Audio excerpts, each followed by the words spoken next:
स्वागत है दोस्तों स्टडी फॉर यूपीएससी में।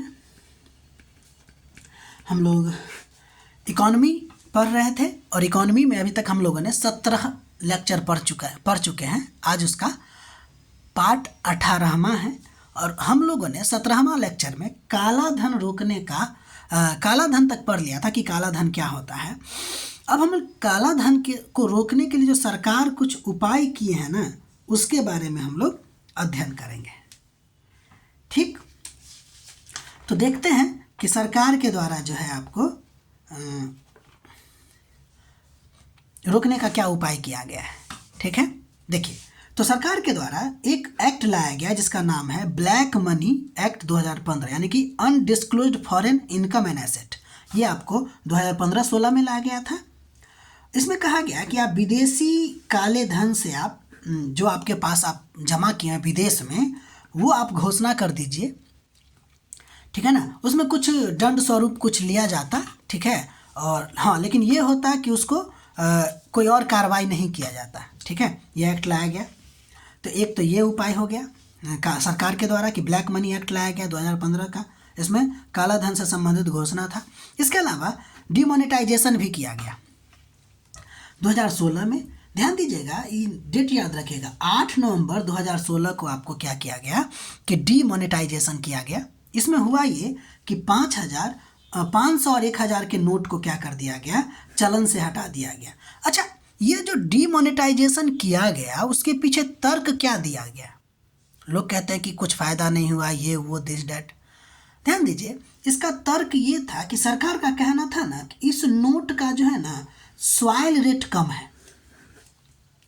ध्यान दीजिएगा, स्वाइल रेट कुछ नहीं है, बस ये है कि इस नोट का इस्तेमाल कम हो रहा था।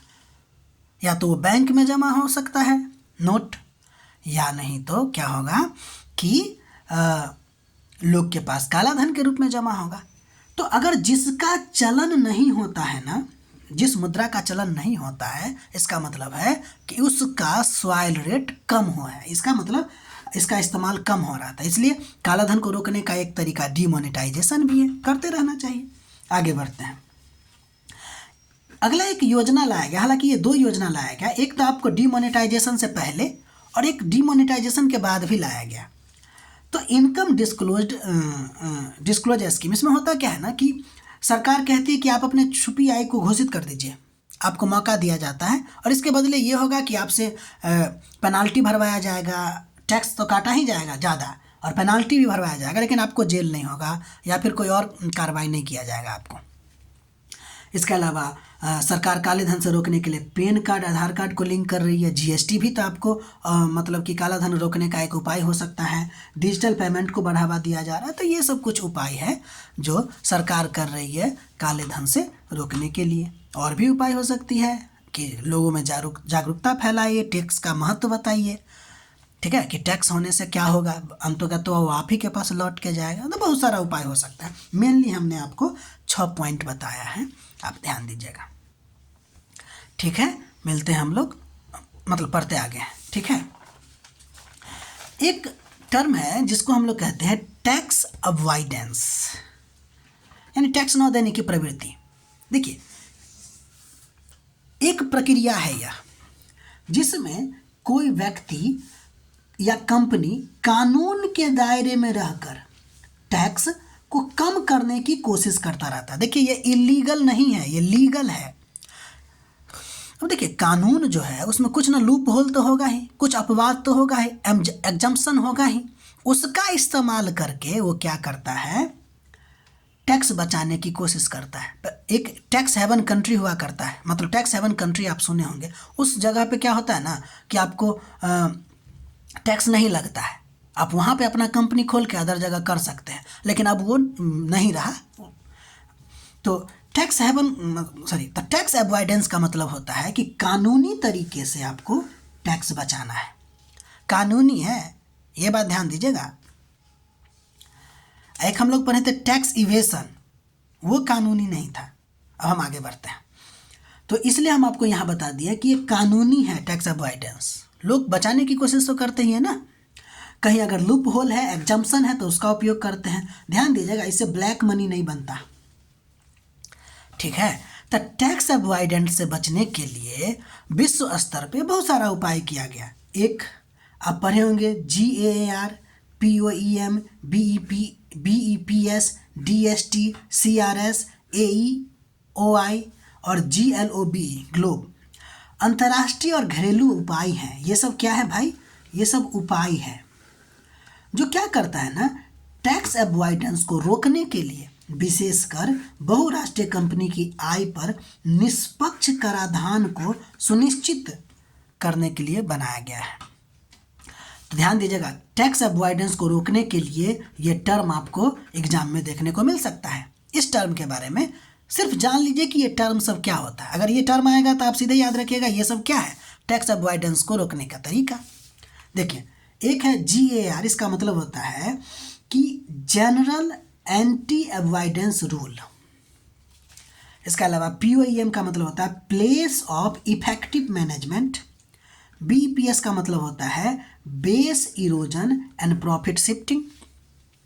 हम आपको गूगल टैक्स और DST के बारे में पहले से बता दिए हैं, डिजिटल सर्विस टैक्स। टैक्स वाले में आपको बताए होंगे। CRS की अगर बात करते हैं तो इसका मतलब होता है कॉमन रिपोर्टिंग स्टैंडर्ड। AEIO की अगर हम बात करें तो ऑटोमेटिक एक्सचेंज ऑफ इंफॉर्मेशन। और GLOB ग्लोब यानी कि ग्लोबल, GLO का मतलब होता है ग्लोबल एंटी बेस इरोजन। उम्मीद है आप यहाँ तक समझ गए होंगे। तो इसी के साथ हमारा चैप्टर 2 कंप्लीट हो जाता है फुल्ली। हम लोगों ने चैप्टर 1 नेशनल इनकम पढ़ा, चैप्टर 2 हम लोगों ने पब्लिक फाइनेंस पढ़ा। अब हम लोग मनी और बैंकिंग पढ़ेंगे, चैप्टर नंबर 3। चैप्टर जब खत्म होता है तो हम हमेशा आपको ये बताते हैं कि हमने क्या पढ़ा नहीं पढ़ा, ताकि ये पता चले ना कि हम लोग कितना डिटेल पढ़ रहे हैं। इतना मिलेगा भी नहीं कहीं। तो देखिए हमने क्या पढ़ा। तो पहले हम लोगों ने पढ़ा कि पब्लिक फाइनेंस क्या होता है और इसमें क्या क्या विषय शामिल होते हैं। चाहे इसमें विषय जो शामिल है वो आपका है government receipt, government expenditure, governmental deficit. फिर हम लोगों ने गवर्नमेंट रेसिप्ट को बहुत डिटेल में पढ़ा कि रेवेन्यू रेसिप्ट क्या होता है। फिर इसको हम लोगों ने 2 पार्ट में बांटा, एक टैक्स रेवेन्यू बांटा, ठीक है ना। टैक्स रेवेन्यू में भी हम लोगों ने डायरेक्ट टैक्स पढ़ा, इनडायरेक्ट टैक्स पढ़ा। इसमें यह भी देखा कि डायरेक्ट टैक्स क्यों अच्छा होता है। इसमें यह भी देखा कि क्या अगर डायरेक्ट टैक्स अच्छा होता है इनडायरेक्ट टैक्स को ख़त्म कर देना चाहिए क्या, ये भी देखा। टैक्स सिस्टम क्या होता है ये देखा। इसमें प्रोपोर्शनल, प्रोग्रेसिव, रिग्रेसिव, डिग्रेसिव भी हम लोगों ने देखा। इसके आधार पे जब हम इनडायरेक्ट टैक्स पढ़ रहे थे तो फिर हम लोगों ने सीन गुड्स देखा, डिमेरिट गुड्स भी पढ़ा। लैफर वक्र क्या होता है ये भी हम लोगों ने देखा। फिर हम लोगों ने कैपिटल रेसिप्ट देखा, उसमें NDCR, DCR देखा। गवर्नमेंट डेफिसिट में revenue deficit, effective revenue deficit, physical deficit, primary deficit, FRBM act भी देखा। फिर वित्त आयोग देखा। फिर इसका वर्टिकल इम्बैलेंस और हॉरिजॉन्टल इम्बैलेंस देखा और इसको कैसे ख़त्म किया जा सकता है ये देखा। फिर हम लोगों ने GST देखा, GST की विशेषता देखा जिसमें कंजप्शन बेस्ड, ड्वेलिस्टिक नेचर और डेस्टिनेशन बेस्ड देखा। टैक्स इवेशन क्या होता है वो देखा, ब्लैक मनी देखा। और इसी को जब देख रहे थे उसमें shadow economy, ghost economy, parallel economy, ये एक ही है, इसके बारे में देखा। टैक्स अवॉइडेंस देखा, रोकने का उपाय अभी देखे हैं। अब आगे हम लोग पढ़ेंगे मनी एंड बैंकिंग।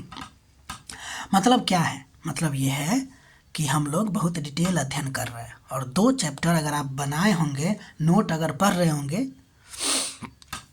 तो आप देखेंगे कि आपका लगभग अभी तक कम से कम 30 पेज तो भर गया होगा, ठीक है ना। और आप कहीं से भी मिला के देख लीजिए इतना कहीं नहीं होगा। अब मतलब बोर्ड पे अभी मेरे पास इतना टेक्नोलॉजी है नहीं जो हम आपको ये सब कर सकें, लेकिन इतना ज़रूर है कि आपको फ़ायदा ज़रूर मिलेगा इससे, ठीक है। बाकी आप अपना पढ़ाई करते रहिए। बाकी ये भी है कि बोर्ड पे बकवास भी तो बहुत ज़्यादा होता है। अब ये कहानी सुनाइए, पढ़ाई में हम लोग को सिंपल है कि पढ़ने का मांगता है, ठीक है। ये नहीं कि मज़ा ले लेकर पढ़ रहे हैं, आनंद नहीं लेना है, पढ़ाई करना है, ठीक है। तो नोट बनाइए, बाकी रिवीजन कीजिएगा तो और ज़्यादा समझ में आएगा, ठीक है। और अपना ख्याल रखिए, ठीक है। मिलते हैं हम लोग अगले वीडियो में।